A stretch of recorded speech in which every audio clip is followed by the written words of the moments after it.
طبعا عزيزي المشاهدون طبعا اسمه يا اخي تعال انت قول لي تعال انت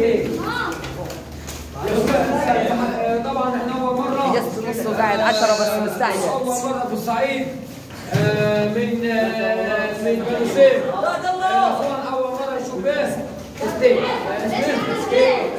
طب اتكلم انت بالنيابه عني عشان انا ما اعرفش اللعبه دي بصراحه اوعى تنسي الحمد لله اول مره في مستوى شعب مستوى الصعيد ده اول اكاديميه سكيت ولا عمار نتشرف طبعا بحضور الاسطوره معنا الكابتن عبده سعيد وفي كابتن محمود نصر الدين هو مش موجود حاليا هو كابتن محمد الجنزاف ونتشرف بحضور الاسطوره خالد الاسطوره. انا شرف لي بس علي الطلاق بالثلاثه اول مره اشوف لعبه ستيب في الصعيد.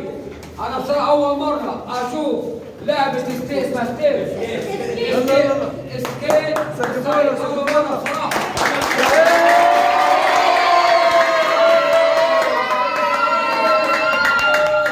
طبعا احلى فيه جامد من ايه؟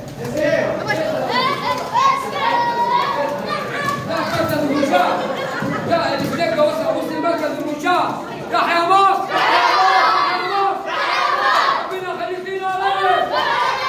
تحيا مصر!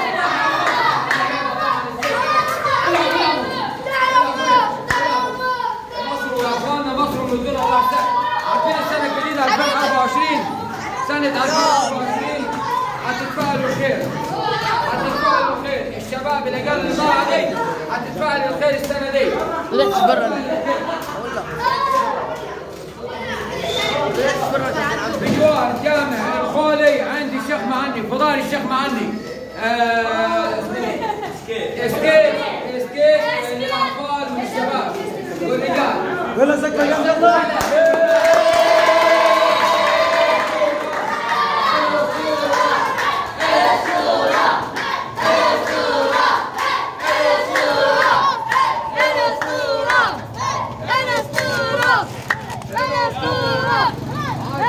عزيزي المشاهدون كنتم مع نجم مصر حبيبي كنتم مع نجم هتبوسي كنتم مع نجم مصر الاسطوره واللي مالوش خلق في الاسطوره يجي عند الكابتن عبده سعيد ويتعلم لعبه ايه؟